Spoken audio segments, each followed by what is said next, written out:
Vamos abrir a palavra do Evangelho de João, capítulo 5.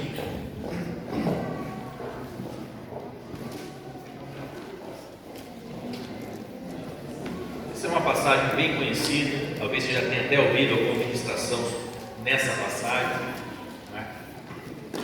Mas a palavra de Deus é tão rica que toda vez que a gente lê, toda vez que a gente medita nela, Deus fala alguma coisa nova, acrescenta, né? Abre os nossos olhos para outras verdades, para outros princípios, né? Dentro de uma mesma passagem. Então eu queria que a gente lesse desde o versículo 1, capítulo 5, João, capítulo 5, do versículo 1 ao versículo 15. Diz assim: Depois disso, Jesus voltou a Jerusalém para uma das festas religiosas dos judeus. Dentro da cidade, junto à porta das ovelhas, ficava o tanque de Betesda, com 5 pátios cobertos. Ficavam ali cegos, mancos e paralíticos, uma multidão de enfermos, esperando o movimento da água, pois um anjo do Senhor descia de vez em quando e agitava a água. O primeiro que entrava no tanque após a água ser agitada era curado de qualquer enfermidade que tivesse. Um dos homens ali estava doente havia 38 anos. Quando Jesus o viu e soube que estava enfermo por tanto tempo, perguntou-lhe: Você gostaria de ser curado? O homem respondeu: Não consigo, Senhor, pois não tenho quem me coloque no tanque quando a água se agita. Alguém sempre chega antes de mim. Jesus lhe disse: Levante-se, pegue sua maca e ande. No mesmo instante o homem ficou curado. Ele pegou sua maca e começou a andar. Uma vez que esse milagre aconteceu no sábado, os líderes judeus disseram ao homem que havia sido curado: Hoje é sábado, a lei não permite que você carregue essa maca. Mas ele respondeu: O homem que me curou disse: Pegue sua maca e ande.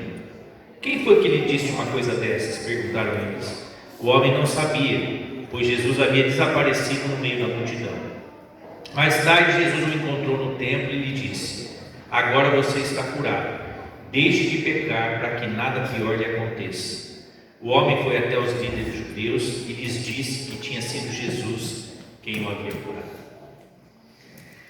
Amém. Senhor, ajuda-nos com a tua palavra, que ela possa falar conosco, edificar a nossa fé, edificar as nossas vidas, em nome de Jesus. Amém. Eu acho que uma das ênfases dessa passagem, desse texto, é nos levar a uma posição de perseverança, ou como aquele título daquele filme, né? A espera de um milagre, né? Perseverar até que o milagre nos alcance, até que o milagre chegue, até que a bênção venha, até que aquela situação que nos incomoda, que estamos arrastando há tantos anos, há tanto tempo, mude. Quem tem ou já teve, né, para não constranger você, né, talvez você já tenha tido na vida uma situação que se arrastou por muito tempo. Acho que todo mundo tem, né, ou já teve uma situação que você não consegue resolver. Você não consegue desatar aquele nó, você não consegue dar um rumo para aquilo, você não consegue destrinchar, né, aquilo, colocar em ordem. E sabe, irmãos, uma das coisas que Deus faz conosco quando nós nos encontramos com Ele, quando a gente se entrega a Ele, quando a gente passa a ter uma vida de comunhão com Jesus, é ordenar os nossos passos. É colocar ordem naquilo que estava bagunçado, é colocar em ordem aquilo que estava quebrado, é restaurar aquilo que estava em ruínas, é edificar aquilo que precisava ser construído. Quando a gente se encontra com Jesus, a nossa vida ganha um novo sentido, ganha um verdadeiro sentido. Amém? O sentido da vida é caminhar com Deus, é estar em comunhão com Deus, é ter paz com Deus, é ter paz com o Senhor. Nós antes éramos inimigos de Deus, e agora, por causa de Jesus e da comunhão que nós temos com Ele e do relacionamento que nós desenvolvemos com Ele, nós passamos a ter paz com Deus.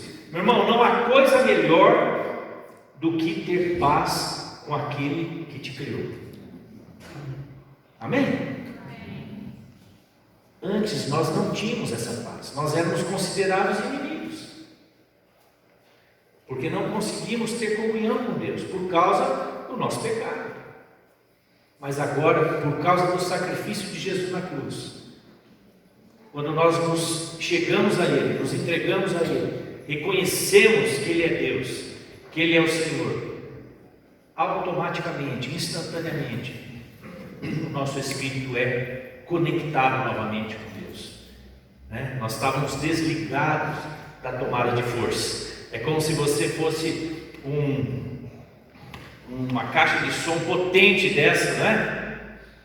Mas uma caixa de som potente, se ela não estiver ligada na força, não estiver ligada na energia elétrica, não estiver conectada à rede elétrica, ela não produz som nenhum. E antes de nós nos convertermos ao Senhor Jesus, nós éramos caixas de som desligadas, porque não tínhamos energia fluindo nela, não tínhamos conexão com a rede elétrica. Amém? Jesus pega e nos religa ao Pai, que é o Pai das luzes, não é? Tem um texto que diz isso, que Deus é o Pai das luzes. É curioso, né? E essa conta nem precisa pagar. Lá no céu ninguém vai pagar conta de energia, não é? Ele vai iluminar a todos, né? Ele será luz para todos. Então, o sentido da nossa existência, o sentido da nossa vida, é nos reconectarmos com o nosso Criador, com aquele que nos produziu, que nos gerou, que nos pensou, que nos projetou. Sabia que você é uma pessoa, né, exclusiva, única, mesmo um gêmeo, né, idêntico, univitelino, ele tem características que o identificam como uma pessoa única, mesmo tão parecido com o seu irmão, com a sua irmã. Então nós somos únicos. Por quê? Porque Deus pensou a cada um de nós. E imagina uma mente, né, que consegue criar bilhões de pessoas diferentes umas das outras. Às vezes você olha para alguém na rua e fala: nossa, aquela pessoa parece com fulano, não é? Mas aí você chega mais perto e fala: nossa, parece, mas não é, né? É um pouquinho diferente, tem coisas diferentes. Quantas vezes, né, eu já vi pessoas que até pareciam comigo. Pessoas me perguntaram: você é fulano? Você é irmão de fulano? Porque talvez eu parecesse com alguém. Mas nós somos únicos.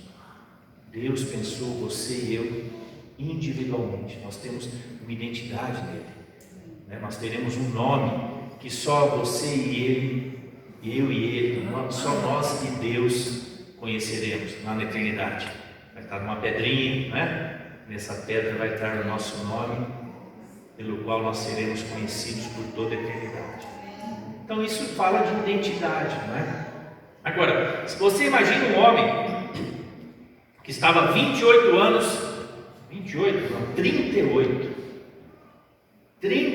anos sentado num lugar, porque ele não podia andar, esperando um milagre acontecer. Eu acho que o maior milagre foi esse camarada ficar 38 anos ali. Será que a gente teria paciência para esperar todo esse tempo para uma situação se resolver na nossa vida? Será que nós manteríamos a nossa fé inabalável em Deus se uma situação demorasse tanto tempo para se resolver na nossa vida? Né? Será que a gente manteria? Se a gente perseveraria nesse nível de perseverança? Agora, é curioso, nós vemos assim: primeiro, Jesus chegou naquela festa, eles não identificam a festa, né? Uma das festas dos judeus, o foco não está na festa, e dentro da cidade ele chega pela porta das ovelhas. Tinham 12 portas naquele período para entrar em Jerusalém, e ele escolheu entrar pela porta das ovelhas. Jesus sempre está à procura das suas ovelhas, sempre está querendo tocar as suas ovelhas, sempre está querendo curar o seu rebanho. Lembra no domingo anterior que eu ministrei sobre Pedro, né? E no final Jesus fala para ele, se ele o amava, né? Fala: cuide dos meus cordeirinhos. alimenta os meus cordeirinhos, alimenta as minhas ovelhas. Então Jesus sabia, dentro daquela multidão, quais eram as suas ovelhas, quais seriam suas ovelhas, quais teriam coração para corresponder ao seu chamado. A vontade de Deus é que nenhum homem se perca, nenhum ser humano se perca, todos sejam salvos.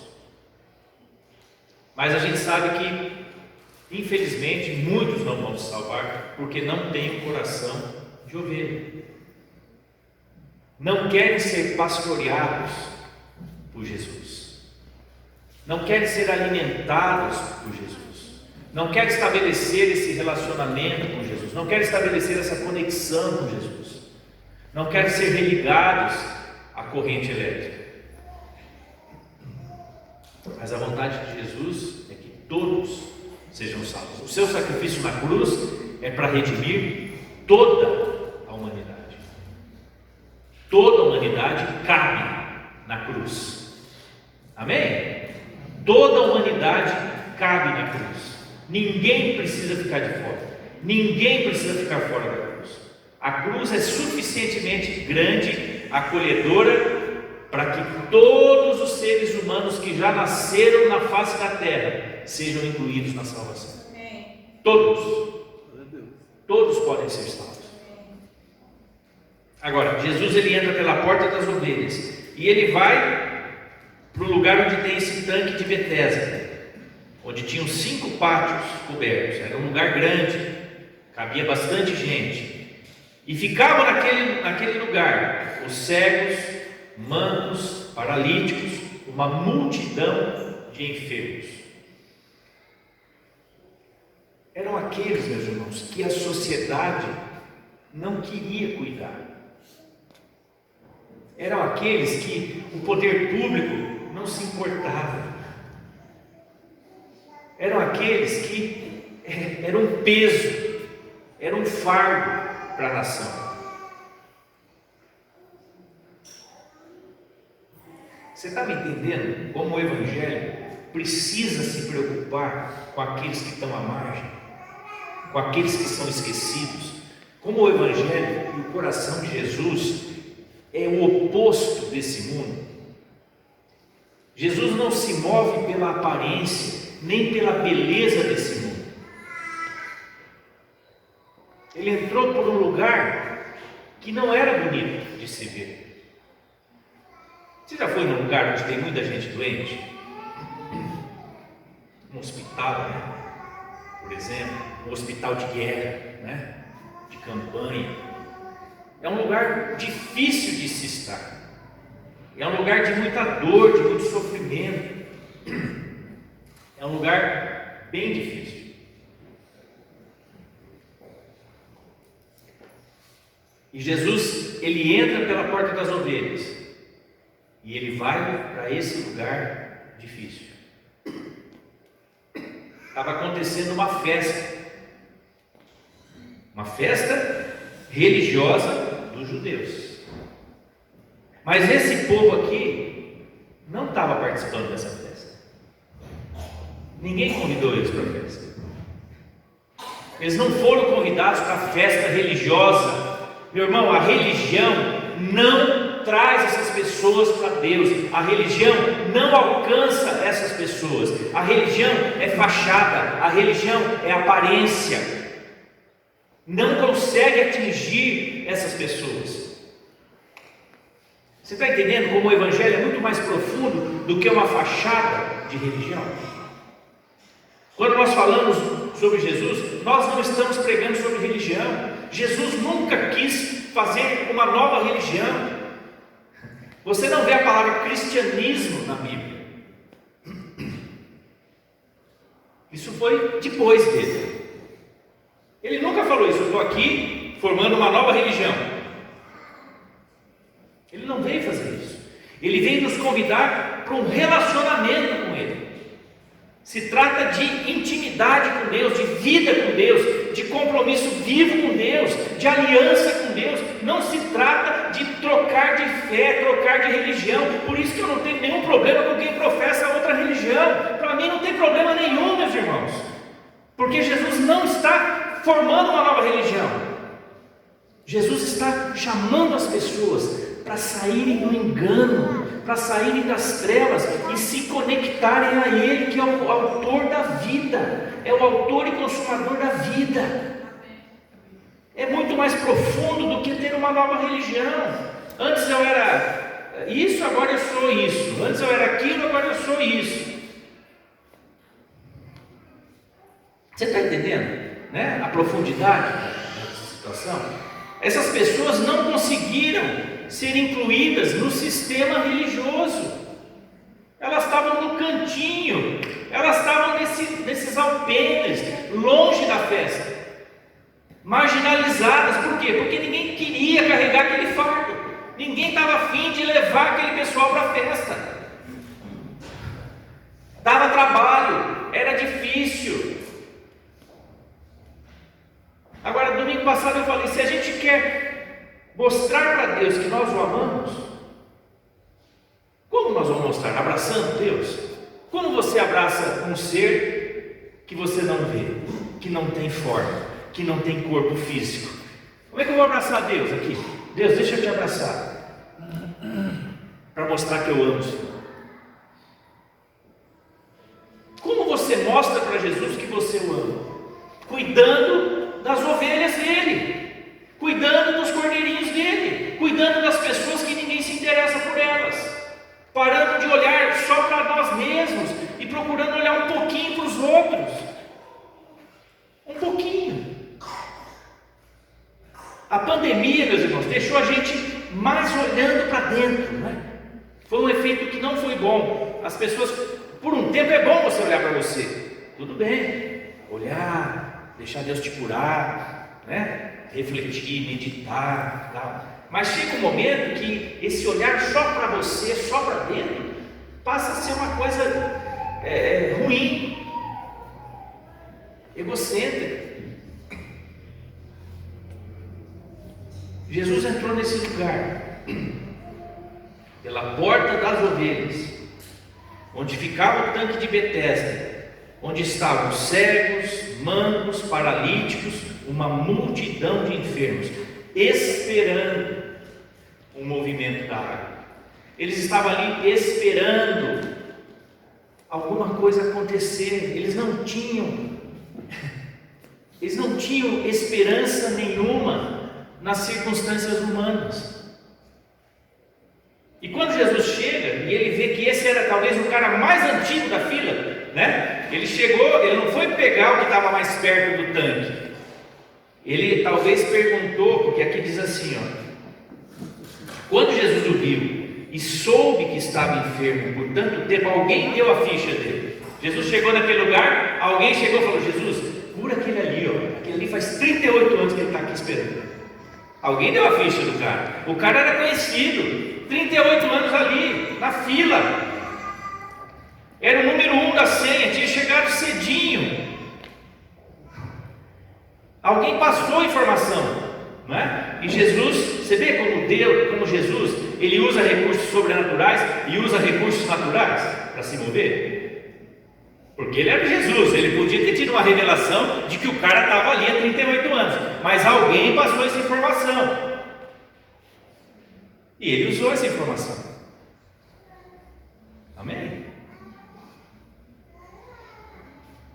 Nós somos movidos pelo sobrenatural e pelo natural. Sobrenatural e natural. Podemos usar os dons espirituais, mas se não precisamos usar os dons espirituais, não precisamos usar. Usamos as informações que vêm até nós. Ora, se você fica sabendo que alguém está precisando de uma cesta básica, você vai falar: eu vou orar para ver se Deus me dá uma revelação, se essa pessoa está precisando do corte. Se a fonte que te falou isso é uma fonte digna, fiel, você vai acreditar que aquela pessoa está falando a verdade. Você não precisa orar para saber se Deus quer abençoar aquela pessoa com uma cesta básica, salvo se Deus te dirigir a isso, é uma coisa específica. Você está entendendo? Tem coisa que nós não precisamos de confirmação para fazer o bem, meus irmãos, né? Salvo em alguns casos, quando Deus nos orienta para, às vezes, não dar aquela aquela ajuda para aquela pessoa naquele momento, porque precisa, alguma situação precisa ser tratada. Mas para fazer o bem, você não precisa de muito tempo para buscar Deus. Amém? Para fazer o bem, Deus sempre quer fazer o bem para os outros, Deus sempre quer abençoar os outros. Então, Jesus chegou ali, alguém falou para ele que aquele homem estava ali há tanto tempo, e Jesus chegou para ele e fez uma pergunta fundamental, mas muito simples, mas fundamental. Jesus foi no ponto. Ele falou: você gostaria de ser curado? Eu gosto de Jesus porque ele é impressionante, assim, ele me deixa. Outra vez ele chegou para o cego e falou: o que você quer que eu te faça? O cara era cego. Aí o cara ia olhar para ele e falou: eu queria uma bengala, um cão guia. Claro que o cara queria enxergar, né? Você imagina um cego diante de Jesus e pede um cão guia, um labrador para guiar ele. Está com Jesus ali, o que ele quer? Ser curado. Aí Jesus falou: você gostaria de ser curado? Mas é curioso, é a resposta que o homem dá para ele. O homem respondeu: não consigo, Senhor. Mas veja só, Jesus não perguntou se ele conseguiu. Claro que ele não conseguia ser curado. Fazia 38 anos que ele estava ali. Mas ele já estava tão desesperançoso. Entenda bem, ele estava perseverando há 38 anos, mas ele não via mais perspectiva. É como se ele fosse para aquele lugar assim, por hábito. Por hábito, porque ele fala: eu nunca vou ser curado, nunca vai dar tempo de eu me jogar. Até porque eu estava vendo alguns autores, eles dizem assim que não sabe se essa história do anjo era muito mais uma crença que eles tinham, ou se de fato isso acontecia, né? Podia ser uma história que se contava de geração em geração e eles ficavam ali à espera. Alguns autores dizem isso, que não tem certeza que o anjo vinha mesmo e mexia, que era mais uma história que se passava de uma geração para outra, né? E alguns dizem que não, de fato o anjo vinha e curava de vez em quando. Agora, é esquisito, né, a história. No mínimo, esse anjo aparecer de quando em quando e só dá tempo de curar um. Não, sim, mas os autores dizem que poderia ser uma história, uma tradição contada de pai para filho. A Bíblia, né, quer dizer, conta como uma coisa real, mas alguns colocam dessa maneira. Enfim, se curava ou não curava, eu sei que a vez dele nunca chegou, né? Ele estava lá esse tempo todo. E aí ele começa ele não responde, na verdade, Jesus. Ele começa a falar da condição dele. Ele começa a contar a história dele. Ele não dá uma resposta objetiva para Jesus. Porque Jesus perguntou: você gostaria de ser curado? A resposta era o quê? Sim! Né? Sim! Claro! Eu quero! É o que eu mais quero! Mas ele começa a falar: olha, não consigo, Senhor, pois não tem quem me coloque no tanque quando a água se agita. Alguém sempre chega antes de mim. Jesus lhe disse, né, antes da resposta de Jesus, ele não tinha recursos, ninguém que o ajudasse, não tinha recursos financeiros, não tinha ninguém para guardar o lugar dele ali, para correr para avisar: olha, a água se mexeu, olha, ficava ali, vamos jogar na água. Não tinha ninguém por ele. Por conta dele, 38 anos. Então o homem desse, ele estava ali, mas eu acredito que na mente dele já havia uma barreira, porque ele nem conseguia responder uma pergunta daquela. Talvez há 38 anos atrás, quando ele chegou naquele lugar, se alguém perguntasse para ele: você gostaria de ser curado? Ele falaria sim. Mas 38 anos depois, a resposta dele é: eu não consigo. Mas, meus irmãos, qual de nós consegue curar a si mesmo? Ninguém consegue se curar a si mesmo. Amém? Nós não conseguimos nos curar. Quem nos cura é o próprio Deus. Deus é quem nos cura.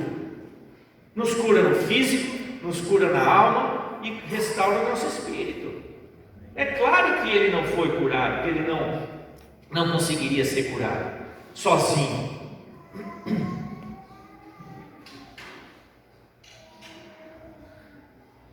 Amém? Não tinha como. Ele não tinha recursos naturais. Ele estava já assim, com a mentalidade dele, vamos dizer, de certa maneira, acomodado naquela situação. Ele se ajustou àquela situação. Às vezes o problema nos acompanha há tanto tempo que a gente se adapta a ele. A gente ajusta a vida ao problema. A gente ajusta a nossa dor ao problema. Quem já fez isso alguma vez? Você não consegue resultado, aquilo vai se prorrogando, você vai ajustando a tua vida ao problema. Você vai ajustando a tua vida à dor, à luta. Já que a solução não vem, já que não acontece nada, eu vou ajustar, eu vou me ajustar.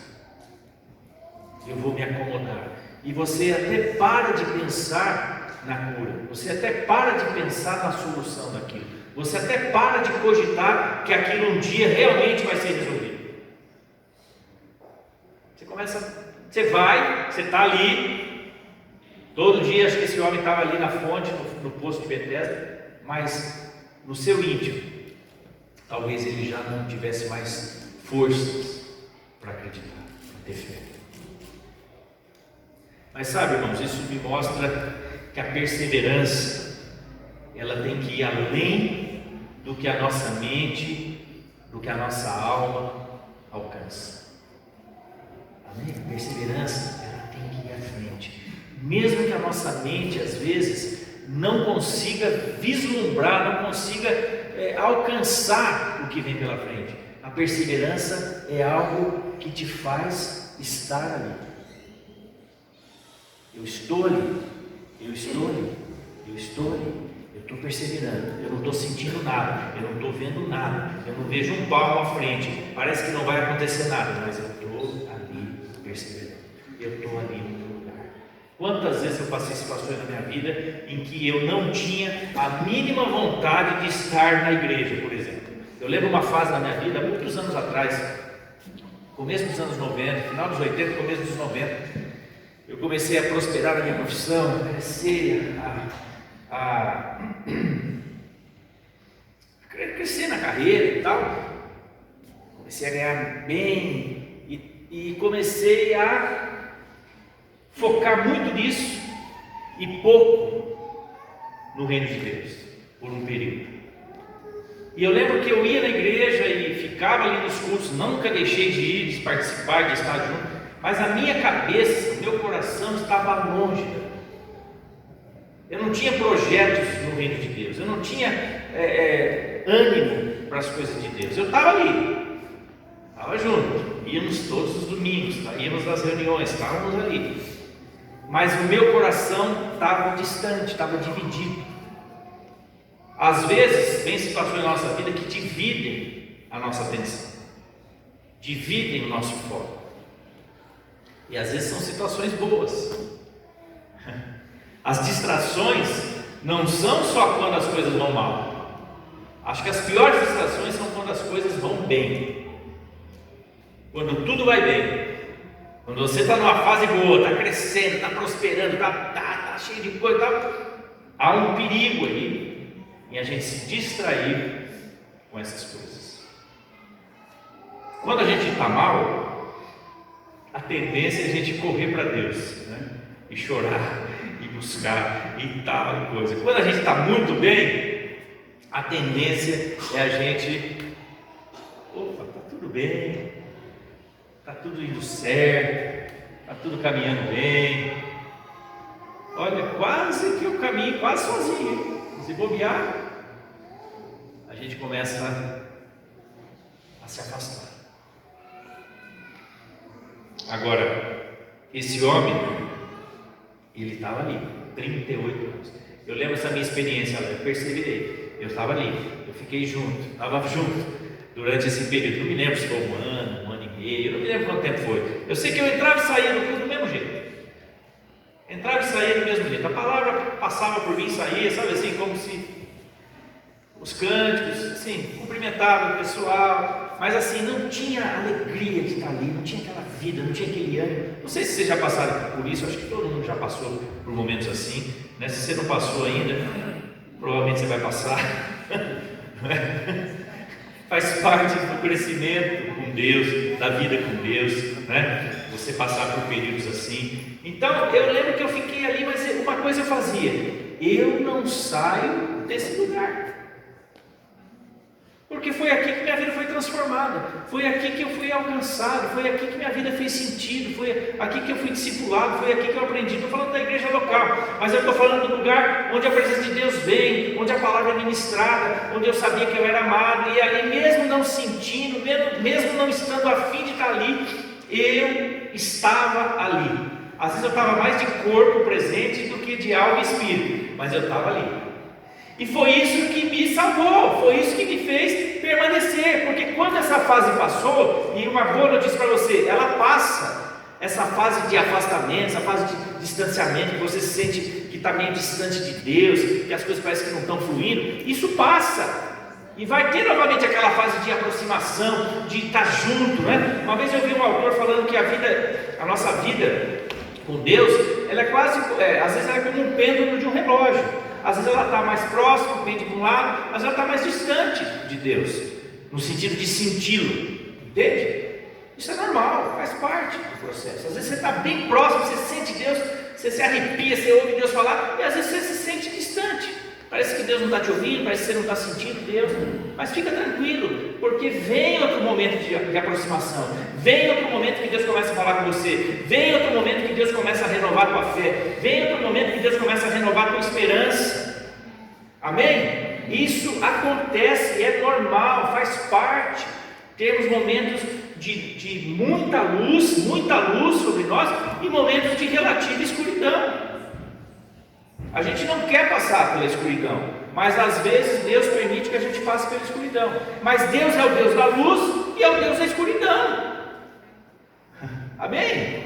Se eu estiver num quarto escuro, muito escuro, mas Deus estiver ali, eu estou na luz, eu estou na bênção. Porque Deus criou noite, criou dia. Qual o problema para Deus? Você está entendendo? Quem criou a noite? Foi Deus. Quem criou a escuridão? Foi Deus. Deus é o Deus da luz e é o Deus da escuridão. Se você está passando por um momento que parece estar na escuridão, fica firme, porque a luz está logo ali. A luz vai voltar a brilhar. E nunca uma frase que eu li, guardei para o resto da vida: nunca duvide na escuridão daquilo que Deus te disse na luz.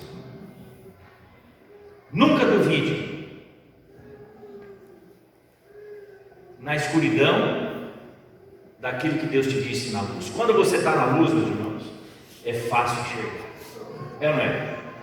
Quando você está na luz, você encontra tudo. Pode cair um alfinete no chão, que na luz você acha. Então, quando você está na luz, a palavra de Deus vem, a revelação de Deus vem, Deus fala coisas novas, Deus te dá direção, Deus te conduz a coisas novas, Deus alimenta o teu coração, você está feliz, a tua alma está alimentada, está saciada, você está alegre da vida, tudo vai bem e tal, mas esse período não dura o tempo todo. Tem um momento, infelizmente, em que as coisas aparentam não ir tão bem.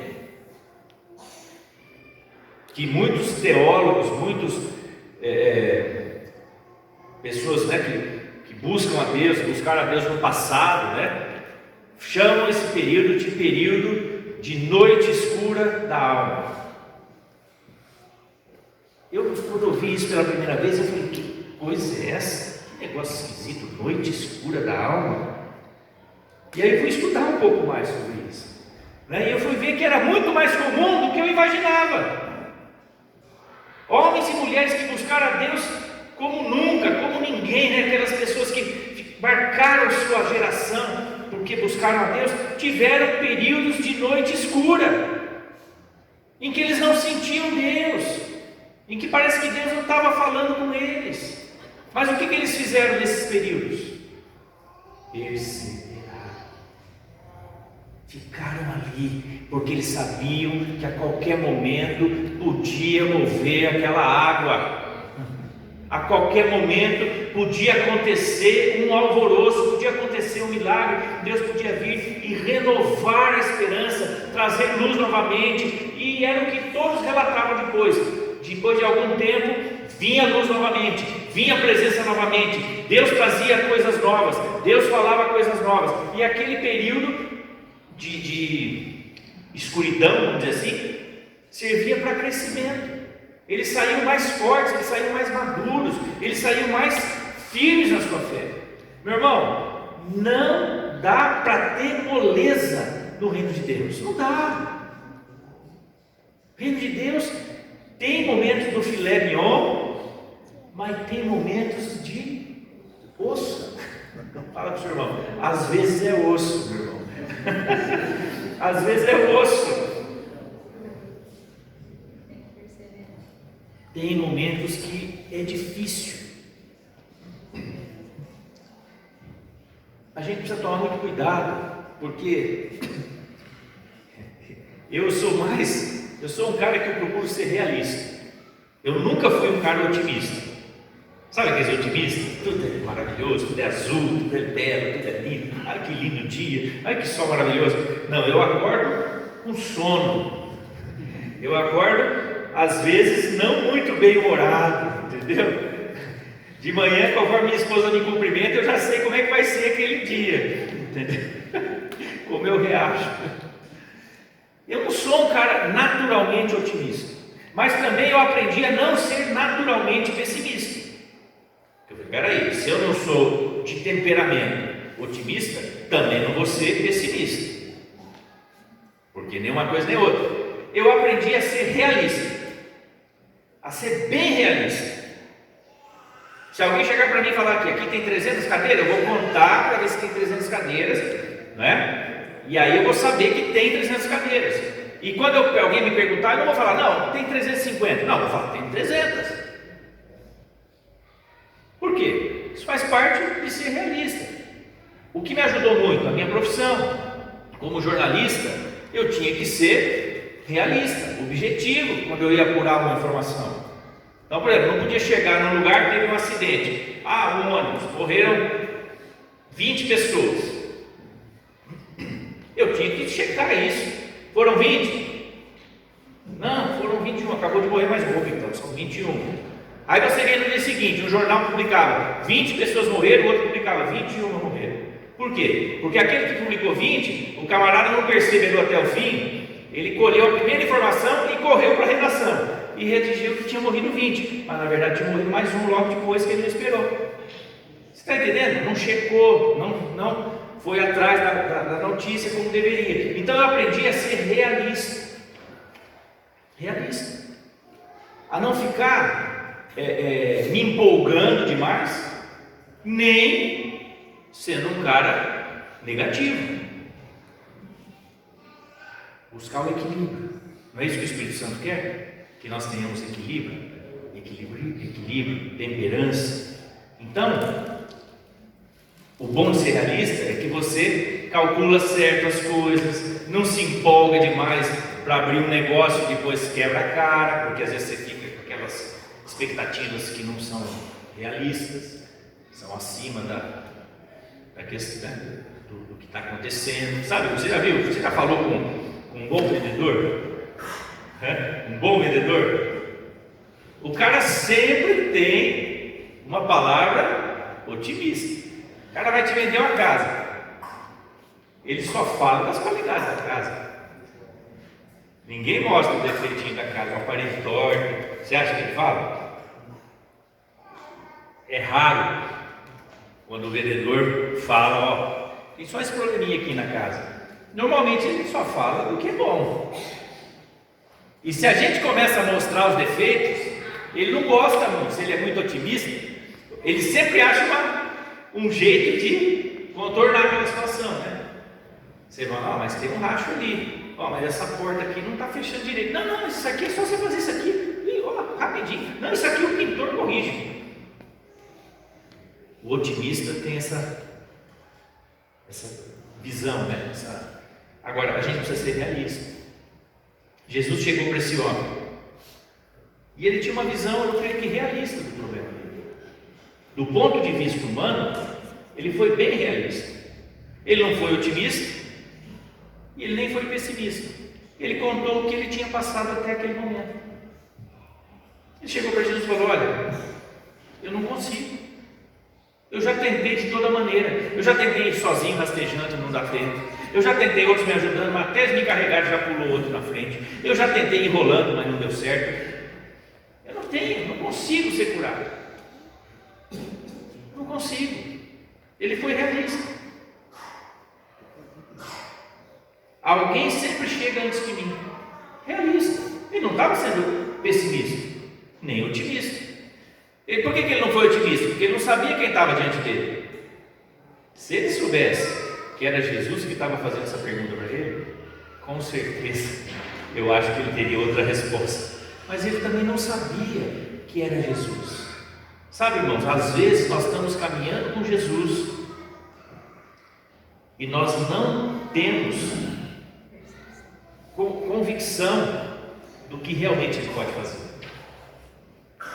Nós estamos andando com Ele, nós já estamos caminhando com Ele, mas você olha para Ele e você fala: meu problema é muito grande, acho que nem Jesus consegue.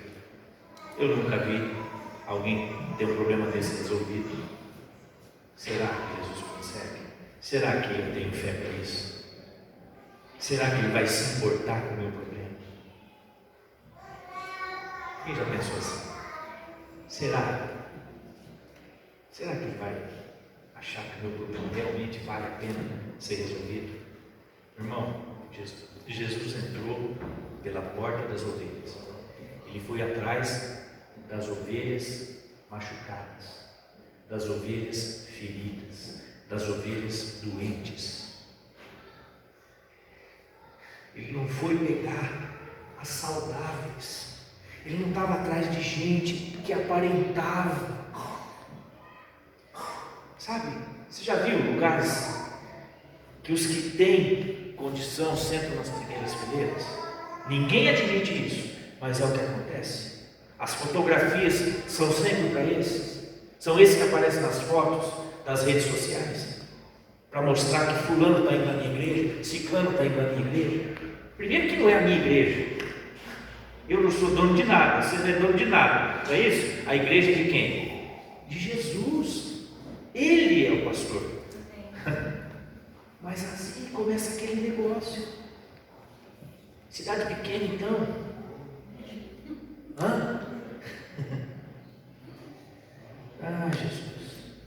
Jesus foi atrás.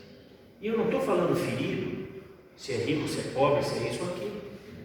Porque tem ferida na alma, tem ferida no corpo, tem rico muito ferido, tem pobre muito ferido, tem gente ferida de todo tipo.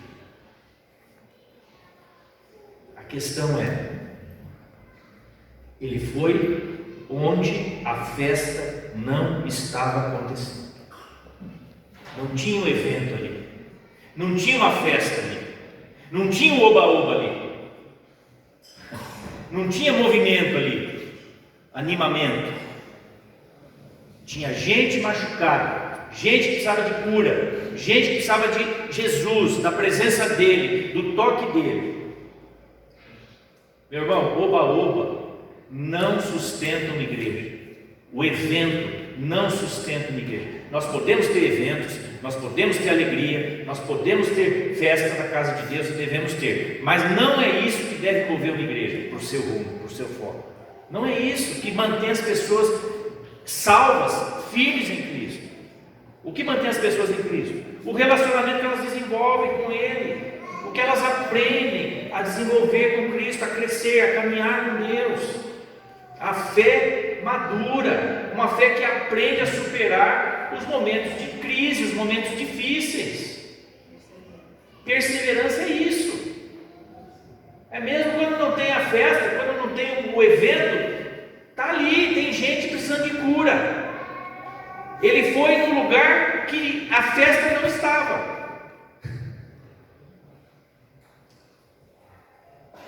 É curioso. Agora, veja só, aí o que acontece? Jesus dá uma ordem para ele, quebra aquela mentalidade que travava ele, né? E falou: levante. Jesus nem respondeu, nem quis ouvir mais. Ele falou: levante-se agora, pegue sua maca e ande. Uma palavra totalmente diferente do que ele estava acostumado a ouvir.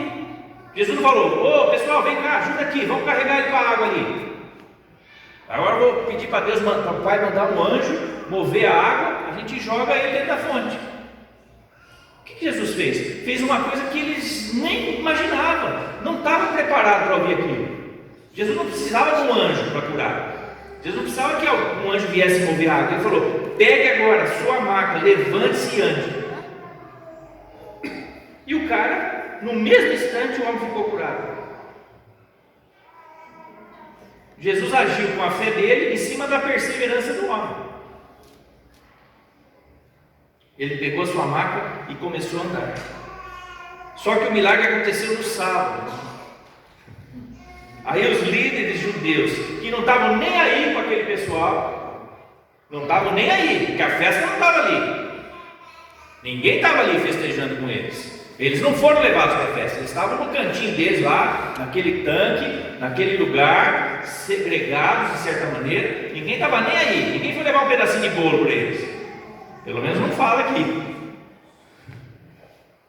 Mas souberam, a religião, irmãos, é terrível, é do capeta, é do cão.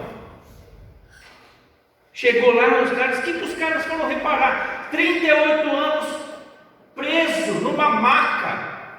E os caras têm a coragem, a cara de pau de vir falar para ele: hoje é sábado, você não pode carregar essa maca porque a lei não permite. Eu pegava aquela maca e jogava, não faria isso, né? Mas jogava na cabeça do cara. 38 anos, eles sabiam da condição daquele homem e foram implicar com a maca. É isso que a religião faz: tira o foco do que interessa e joga nas questõezinhas, nas picuinhas, no nhenhenhê.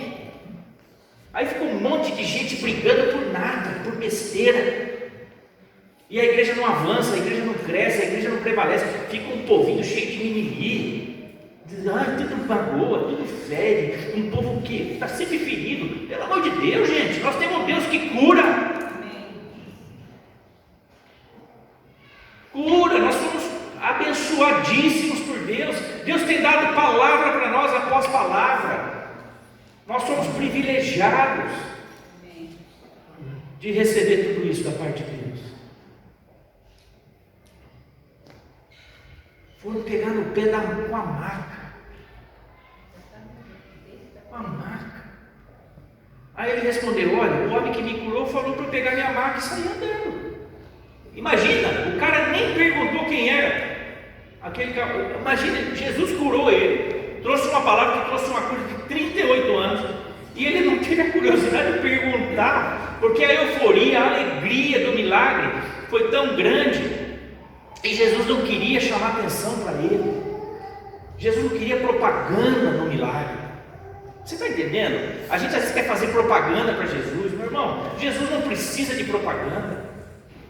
Quando Ele quer se revelar, Ele se revela, e Ele vai te usar para fazer a parte sua. Mas fica tranquilo, faça a tua parte. Fale de Jesus, fale do amor de Deus, ministre para as pessoas, compartilhe as bênçãos que você tem recebido, seja generoso em abençoar. O teu testemunho vai muito além de representar uma igreja na cidade. Você está testemunhando para uma geração de habitantes dessa região, que mora em Lucélia, que mora em Adamantina, que mora em Pacaembu, que mora em Flórida. Você é uma testemunha de Deus naqueles lugares. Você está entendendo? Você não está ali para ser um evangélico. Você está ali para ser um discípulo de Jesus, alguém que tem comunhão com Deus, aquela pessoa que eles olham para você e falam: esse cara é sério, eu posso pedir uma oração para ele porque eu sei quem ele é. ter uma boa fama na cidade. Você está entendendo? Vai muito além. O nosso casamento é testemunha, a nossa vida, os nossos negócios na cidade são testemunha, a nossa profissão dá testemunho da gente, os nossos filhos vão dar testemunho, tudo que envolve a nossa vida dá testemunho de Jesus, mesmo quando nós não falamos, porque as notícias correm e as pessoas ficam sabendo quem é quem. Eu estou numa fase que eu não preciso falar que eu sou pastor. As pessoas sabem que eu sou pastor. Elas sabem, porque eu já estou aqui há bastante tempo. E eu nem fico falando que eu sou pastor. Só quando precisa, quando, né?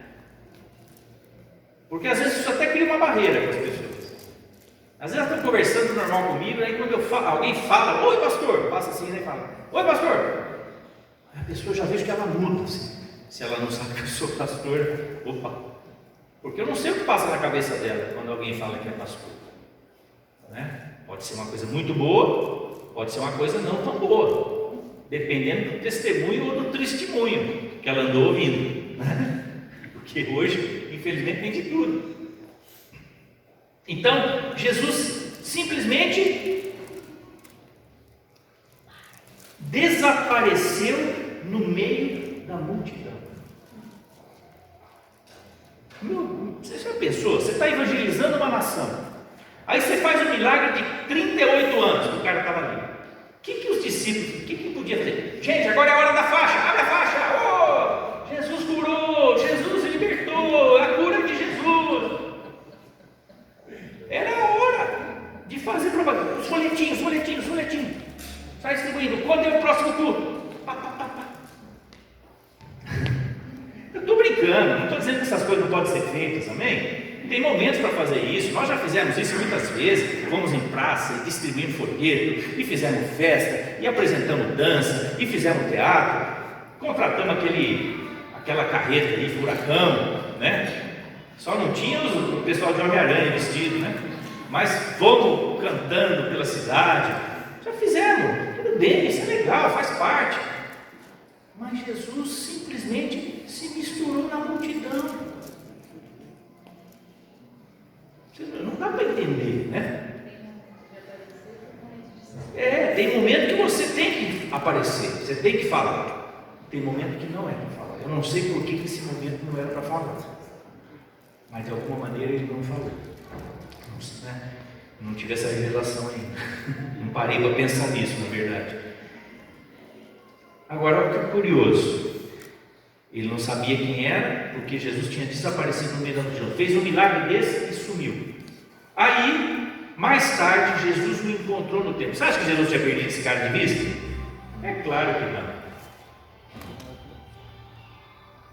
Jesus tinha que completar o serviço. Ele falou, eu tenho que explicar para ele quem eu sou, quem curou ele, que foi o Deus que curou, que eu sou Jesus, sou Deus também, né? Tem que explicar para ele. Jesus encontrou, Jesus esperou passar o tumulto, os líderes virem questionar ele. A hora que encontrou com ele, só de olho nele, né? À distância, mas de vez em quando Jesus estava ali. A hora que encontrou com ele no templo, Jesus falou para ele, agora que você está curado, deixe de pecar, para que nada pior lhe aconteça. Olha que curioso, né? Aquela pessoa estava enferma, mas tinha um pecado arraigado na vida dela, que trouxe aquela doença. O pecado se arrastou, ele talvez nem soubesse disso. E Jesus falou, não, pare de pecar, para que a coisa não fique ainda pior. Meu irmão, se eu ouvisse uma palavra dessa de Jesus, eu parava de pecar ou não parava? Na mesma hora. Porque ainda podia ficar pior. O que pode ser pior do que 38 anos paralisado na beira de uma fonte? Eu posso imaginar algumas coisas, mas não é fácil, né? E aí Jesus falou, não, pare de pecar. E ele sabia que tipo de pecado era. Porque era um pecado específico, provavelmente. Deixe de pecar. Porque veja só, nós somos perdoados pelos nossos pecados, quando a gente, né, se arrepende. Mas isso não faz de nós pessoas impecáveis. Ou seja, a gente às vezes peca, né? Às vezes você pensa mal de alguém, Às vezes um palavrão vem até sua boca e aí você quer puxar ele para dentro e já foi. É ou não é?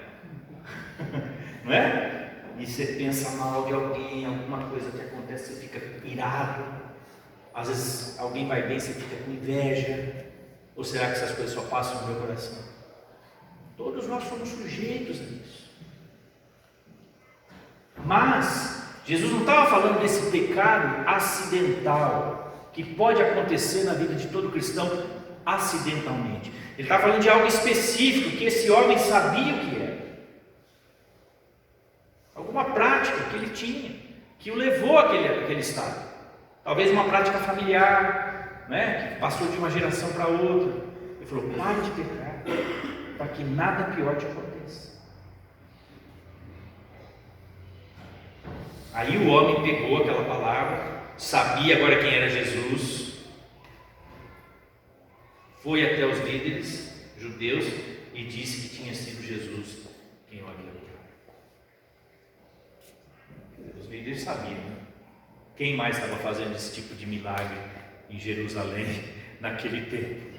Quando aconteceu esse tipo de milagre com tanta frequência na vida de Israel? Você pode ver alguns momentos, no período de Elias, Eliseu, no período de Moisés, mas esses milagres não eram tão frequentes assim.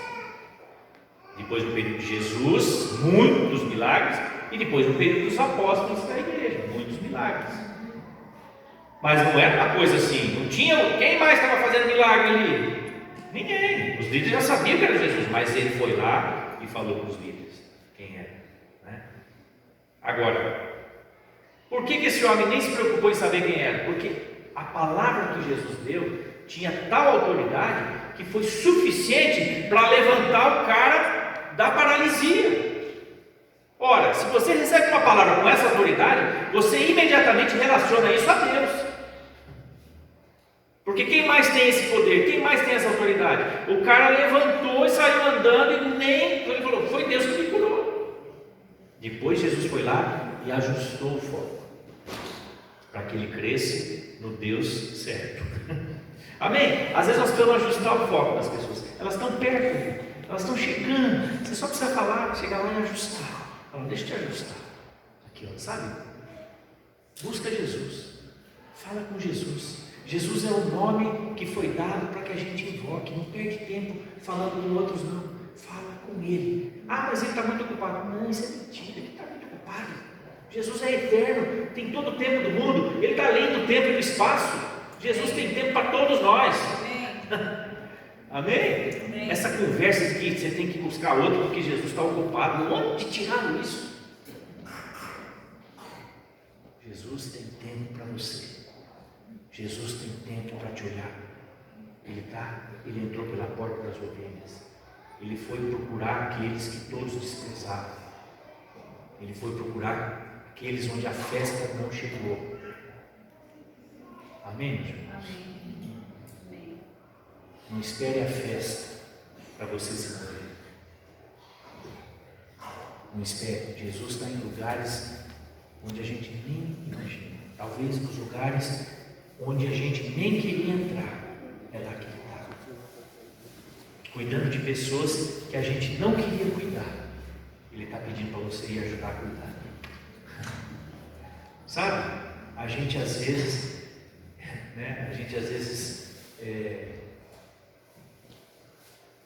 quer desafios fáceis, que nem são desafios.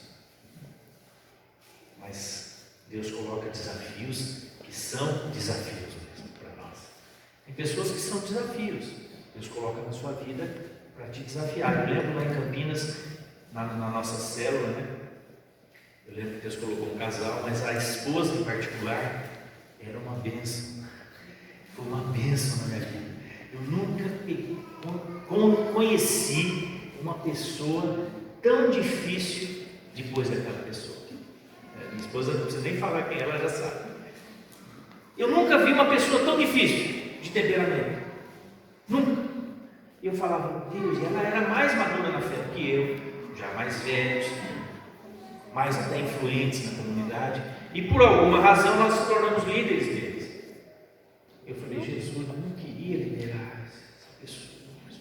Sabe quando você fica assim, você fala, por que justo eu?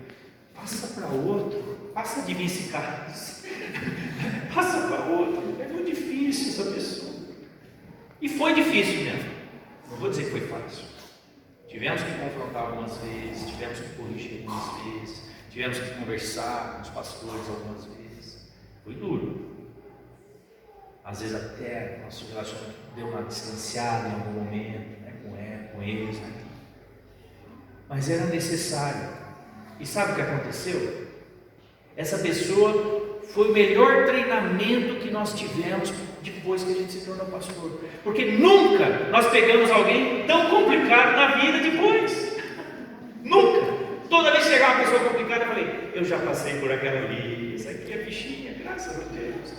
Eu já fui treinado na minha paciência, na minha perseverança, no meu amor, no meu perdão. Eu consegui andar uma milha, consegui andar a segunda milha. Dá para continuar caminhando, porque eu fui treinado. Então, se você tem um patrão difícil, dê glória a Deus por ele, porque Deus está te treinando. Se você tem, né, uma sogra difícil, agradeça a Deus por ela, Deus está te treinando. Se você é uma sogra difícil, melhore, né? Por favor.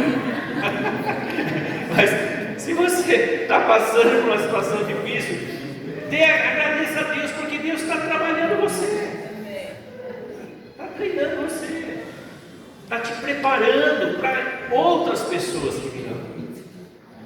Amém? Persevera. Eu tenho certeza que você não faz 38 anos que você está perseverando. Você pode falar, pastor, estou chegando lá, tudo bem. Pode ser até que você tenha passado mais tempo, tudo bem. Mas esse homem é um exemplo para nós. Nós não sabemos o nome dele, mas está registrado a história dele. Nós vamos nos encontrar com ele. Amém. Vamos falar, olha, a tua perseverança me ajudou. Quando eu estava lá na terra, né? A olhar para a tua perseverança, para a tua condição, 38 anos paralisado. Eu pude ver o quanto eu fui abençoado e quanto eu podia perseverar. Amém? Vamos ficar de pé, vamos orar.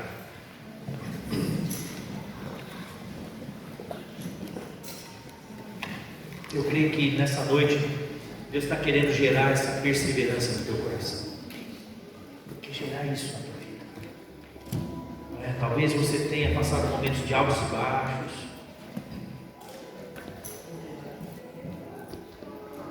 Talvez você tenha pensado em desistir, achado difícil demais, desanimou, veio a pandemia então, aí foi pior ainda. Meu irmão, Deus trabalha até na escuridão. Não tem lugar difícil para Ele. Aonde Ele está, a presença dEle vem, né? Se Ele estiver no lugar pior da terra, se Ele vier, aquele lugar se torna o céu. Porque céu ou inferno depende de quem está ali presente.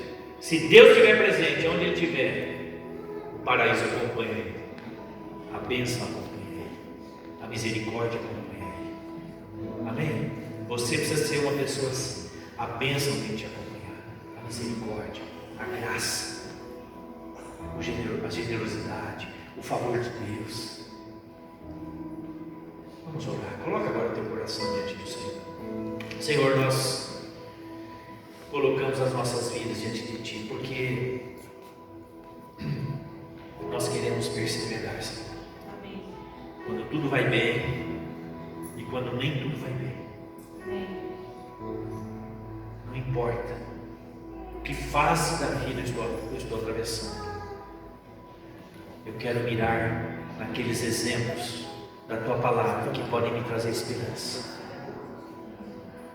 Sabendo que o Senhor é aquele que entra pela porta das ovelhas e vai procurar cada ovelha perdida, cada ovelha machucada, cada ovelha quebrada, para trazer cura. O Senhor não está preocupado com a aparência, o Senhor não está preocupado com a festa, o Senhor não está preocupado com o evento, o Senhor está preocupado com as pessoas que estão ali, precisando de Ti. precisando de uma palavra tua. E a tua palavra produz vida, a tua palavra produz cura, a tua palavra produz restauração, restauração de casamentos, restauração de filhos, restauração de maridos, restauração profissional, restauração no nível espiritual, restauração na nossa alma, a nossa alma que muitas vezes é difícil, uma alma ferida. Senhor, o Senhor quer curar as feridas do nosso corpo, as feridas da nossa alma, as feridas nos relacionamentos. Oh Deus, ajuda-nos a sermos portadores de cura.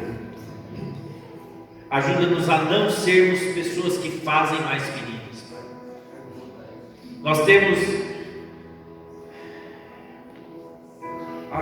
existem feridas que muitas vezes são causadas em outros por causa das nossas feridas que ainda não foram curadas, porque nós não deixamos curar. Eu creio que Deus nessa noite quer curar algumas pessoas aqui, curar relacionamentos, sabe? Feridas que você não curou, não deixou Deus curar na tua vida, tem produzido feridas em relacionamentos. E Deus está falando para algumas pessoas: olha, eu quero que você olhe para esse relacionamento e restaure essa ponte. Não destrua as pontes, construa pontes de relacionamento. Às vezes você vai ter que chegar na pessoa, se humilhar, pedir perdão. Se a pessoa não tem maturidade para entender, peça uma desculpa, não precisa ser tão profundo, né? Mas vai no nível da pessoa, no nível que restaure aquele relacionamento. Meus irmãos, nós somos mensageiros da paz, nós somos embaixadores do reino de Deus. E o reino de Deus é um reino de paz e justiça. Nós precisamos ter uma palavra que pacifique o ambiente, que traga paz no ambiente. Não seja você o causador da discórdia no ambiente, não seja você o causador da discórdia no teu trabalho, não seja você o causador da discórdia na sua família. Traga uma palavra de paz, de esperança, de cura. Sabe, eu creio que Deus está falando com alguns sobre cura de relacionamentos. Não espere a outra pessoa dar o passo, dê você o passo. A palavra diz, Jesus falou que se o teu irmão pecar contra ti, vai até ele, tome a iniciativa, dê o passo que ir até o irmão, não espere ele vir até você. Se ele não conhece a Deus ainda, aí você não pode esperar mesmo, porque ele nunca virá até você. Ele nem sabe desse princípio. Quem conhece o princípio é você, você que precisa ir. Aleluia, Jesus. Tem outros que Deus está curando pessoalmente a sua alma. Sabe, coloque a mão sobre o teu coração. Eu creio que Deus está falando com alguns agora, que Ele quer curar você. Sabe, às vezes você tem uma autoestima muito alta, porque é uma defesa que você criou para se defender dos adversários, da concorrência, do mundo duro. Então você criou uma autoestima alta para que você, aquilo é teu escudo. E às vezes você tem uma autoestima baixa, você acha que você não serve para nada, que você está derrotado, que você está sempre se sentindo humilhado. Sabe, irmãos, nem autoestima alta, nem autoestima baixa. Deus não quer a gente com esse tipo de coisa. Deus quer que você entenda que o valor que você tem vem dele. Não é da opinião de terceiros, não é da opinião de A, B ou C, aceitação de A, B ou C. O valor que você tem vem de Deus. A opinião dele é que importa. Palavras de aprovação estão sobre a sua vida, palavras de aceitação estão sobre a sua vida, palavras de cura estão sobre a sua vida. A opinião de Deus é quem define quem você é, não é a opinião de A, B ou C. Não faça as coisas para tentar ser aceito pelos outros. Não tente ser bom para ser aceito pelos outros. Você já é aceito por Deus e por isso você faz coisas boas. Você já é aceito por Deus, você já é amado por Deus e por isso você abençoa os outros. O você fazer coisas boas é consequência do amor que você tem recebido de Deus. Nós primeiro somos amados por Deus e aí nós fazemos coisas boas. Nós somos amados por Deus e aí nós somos generosos com as pessoas. Nós somos amados por Deus e aí nós conseguimos dizer e abençoar outras pessoas, dizer coisas boas para elas. A gente não faz isso para ser aceito por ninguém. Deus já nos aceitou em Cristo. Deus já nos recebeu na cruz. Você já é amado e curado por Deus. Você tem uma identidade própria em Deus. E ninguém pode tirar isso de você. Não é o que você faz que te qualifica. Não é o que você faz que te qualifica. É o que você é em Deus, por causa de Cristo. É Cristo quem nos qualifica. É Cristo quem nos dá valor. Nós somos valiosos para Deus por causa de Jesus. Por causa da obediência de Jesus. Deus olhou para nós e falou: vocês também são obedientes. Por causa do amor de Jesus, Deus olha para nós e fala: vocês também me amam. É assim que Deus nos vê. É assim que Deus te vê. Tome essa palavra para você, por favor. Você é amado por Deus. Você tem sido curado por Deus. Não tem autoestima alta, nem autoestima baixa. Você é estimado por Deus. Ele te estima. Ele te estima. Ele te dá valor. E isso importa. Isso tem que bastar para nós. É bom receber elogios. E você vai receber de vez em quando elogios. Mas não deixe se levar pelos elogios. Porque tem muito elogio falso nesse mundo também. Tem muita gente que te elogia de boca e fala mal de você pelas costas. Não se iluda pelos elogios. E também não leve a ferro e fogo as críticas. Porque todos nós seremos criticados um dia ou outro. Jesus foi criticado. Os apóstolos foram criticados. Imagina o que falaram de Maria quando ela apareceu grávida do Espírito Santo. Nunca tinha acontecido isso e nunca mais aconteceu. Vão falar de você um dia ou outro. Mas aquelas críticas não definem quem você é. Se você puder pegar alguma crítica dessa para crescer, para aprender, para amadurecer, se é uma crítica válida, amém. Mas a crítica não te define, meu irmão. Nem o elogio. Você não é melhor porque foi elogiado, nem é pior porque foi criticado. Você é o que é porque você é amado por Deus. É isso que importa. O amor que Deus tem por nós. É isso que vale, é isso que importa. E porque você é amado por Deus, você pode amar outra pessoa. Você pode cuidar das ovelhas do Senhor.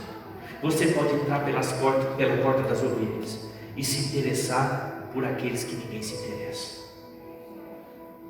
Amém? É isso que Deus quer de você.